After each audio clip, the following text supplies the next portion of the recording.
Welcome to The Bee's Knees. I'm your host, JC Meyer. The Bee's Knees is a podcast wild about native bees. Wild and native bees are under threat worldwide. In each episode, we look at actionable things we can do to support these adorable little guys whose pollination work is crucial for maintaining biodiversity. Thanks for being here.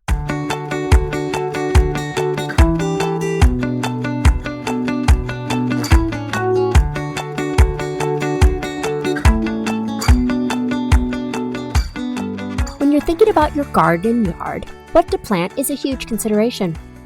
Suitability for your local environment, garden size, and the commitment and care different plants require will all factor into your decision. If you want to make sure you have a buzzing garden that attracts and keeps bees and other pollinators, you may also be considering planting native flowers. Experts typically recommend planting native plants for pollinators, but are non-native plants bad for bees or just not as beneficial as native ones? Today we're going to dig into the research with Dr. Nicole Seitz, who published a study which strives to answer if native and non-native pollinator-friendly plants are equally valuable for native wild bee communities. Thank you, Nicola, for joining us. I'm really interested to know what led you to look into native and non-native plants and their comparable value to bees. Yes, thank you for inviting me. Of course, we live right now in a world of change with climate change happening. We're facing biodiversity loss, and we've also seen a strong insect decline and specifically bee decline over the past years. So, of course, that means that we need to find solutions for the conservation of the bees. I mean, a lot depends on the bees, so it's very important, obviously. Our well-being depends on it. And in an effort to conserve bees, what we've also seen that many pollinator-friendly plant mixes are being compiled, promoted, and sold also.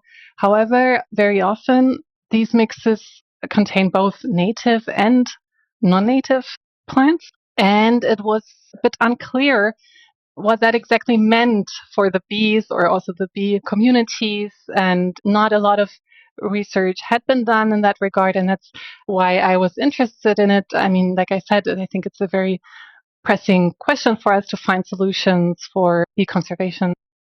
Can you describe the garden experiment you conducted? Yes, of course. So I conducted my common garden experiment on farmland of the University of Maryland in the US. And there I worked at 3 different sites. And at each site, I always had 2 plots next to each other. One plot was seeded with a mix of native pollinator-friendly plants, and then the other plot was with a mix of non-native pollinator-friendly plants. And each plant mix contained 20 different species, and I tried to find a good mix of really very different species. So I tried to include flowers that would overall cover the entire potential flowering season, so spring to fall. I tried to include flowers, plants with different flower colors, for example, or also plants of different plant families, so to really have like diversity in those mixes. And then once I established these plots and these sites, I then sampled the bees at those plots and recorded bee visitation also to the specific plants, and I did that over the course of 2 years. Yeah, so that was my basic setup for my experiment. Okay, so now I'm going to ask you specific questions about what you found, because this is very, very interesting. First, what were the main differences in the overall bee community composition between your native plant plot and your non-native plant plot? Right, yeah, that's a very good question. I mean, overall, we found slightly lower number of bee species in our native plant plots compared to our non-native plant plots. So this was, in numbers, this was like 49 species on native plants versus 63 bee species on non-native plants. However, at the same time, although this number was a little lower on native plants, we still had at the same time bees that were only occurring, for example, in the native plant plots. So that was 11 species that we found only on the native plants. And then on the non-native plants, there was, for example, 23 species that only occurred on the non-native plants. But then additionally, we also found bees that would visit both plant types. However, they had a stronger preference for one plant type, let's say. So these would be generalist bees that visit a lot of different flowers, but they would more often choose one plant type over the other, one plant type plot, let's say. So this was the case, for example, for one of the bumblebees that we recorded, which was Bombus bimaculatus. And this bumblebee was visiting both plant types. However, we found it a lot more often on our non-native plants. And then the large carpenter bee, on the other hand, Xylocopa virginica, was an example that also visited both plant types. However, was visiting the native plants a lot more often. So what did you think about that when you saw that? Generally are in the category of pollinator-friendly or categorized like that. So all of these are supposedly attracting lots of bees and providing lots of nectar, good resources for the bees. And of course, when we select only native bees, we have a lot native plants, of course, we have a lot less variety to choose from. It's much more restricted than available plants, let's say. Now, if we go for the non-native plants, we can really go for the ones that are known to produce lots and lots of nectar, that are easy to grow also. So in that sense, it kind of makes sense.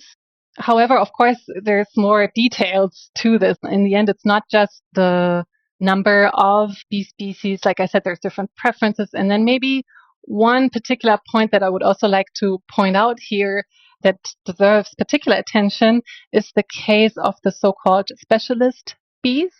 So these bees, also called oligolectic bees, they feed on very specific pollen, and they need that pollen from very specific plants to feed and to survive.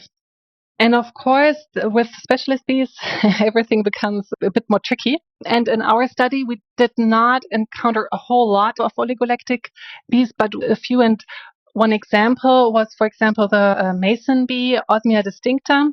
So this bee is specialized on penstemon flowers.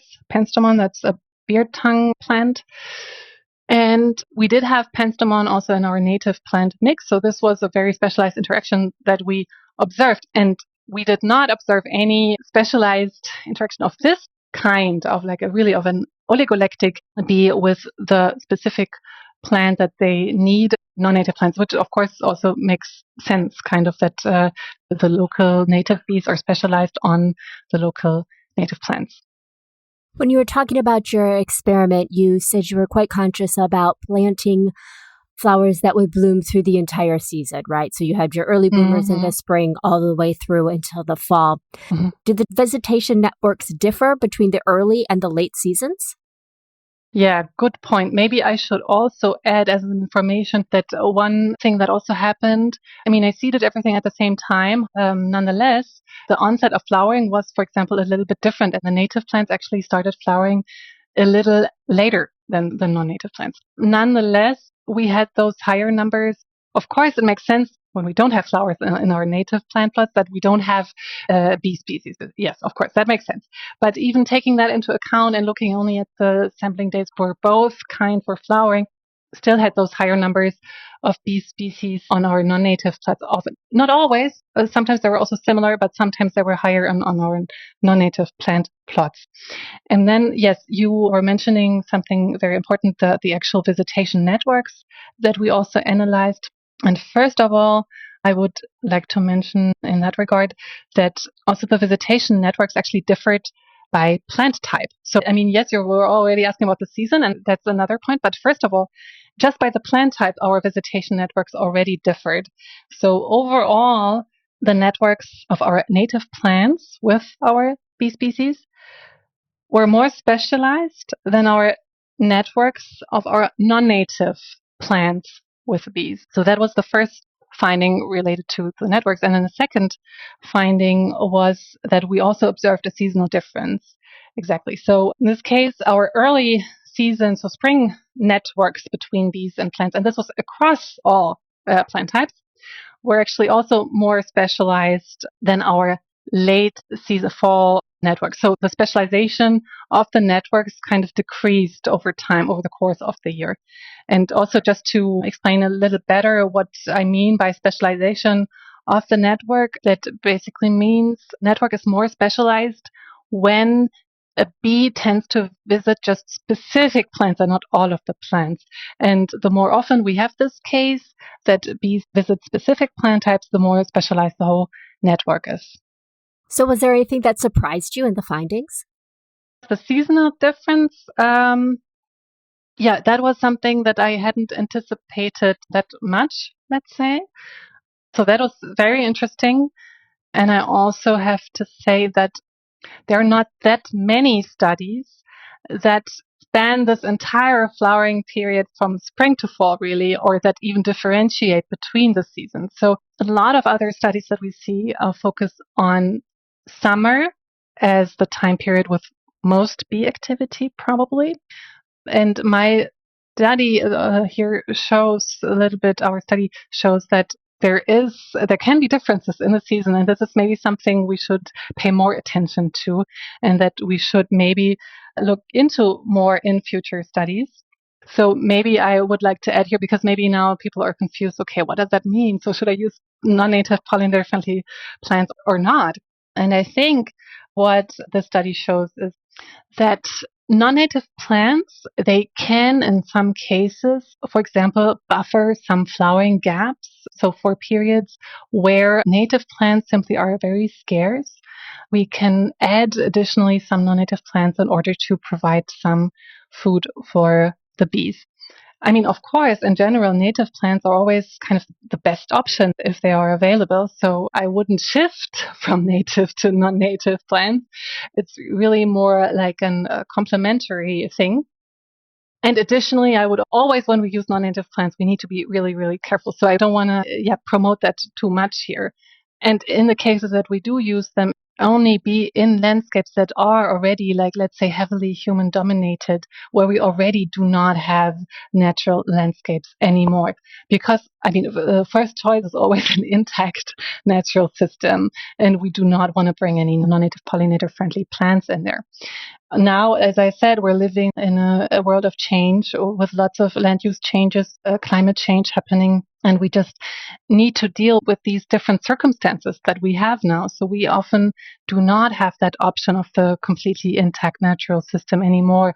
And for example, where we would have a natural meadow, and then adjacent to the meadow we have the forest, and so the bees feed more in the forest in the spring, and then they move over to the meadow in the summer. So we don't have this ideal situation in a lot of cases. So that's why we need to come up with solutions. That's why we have the pollinator-friendly plantings in the first place, that we add to our landscapes where it's useful. So why did you choose to work with bees? Well, I think bees are really, really cool creatures. They're really fun to watch. They have so many different colors, and they can be really, really furry and big, or they are really sleek and tiny. They have really interesting behavior also. I mean, some bees are social, others live solitary, some are even facultative social. So I think they're really an amazing group of species. So yeah. It's complicated, isn't it? It seems like a given to go with native flowers for our native bees, but high-quality, pollinator-friendly, non-native flowers do have a place in our gardens. I'm very grateful to Nicole for breaking it down for us. And of course, I'm grateful to you, fellow bee fans. Thanks so much for joining me, and do visit the beesknees.website to dig a bit deeper into the native versus non-native plant discussion. Until next time, remember, flowers for all seasons.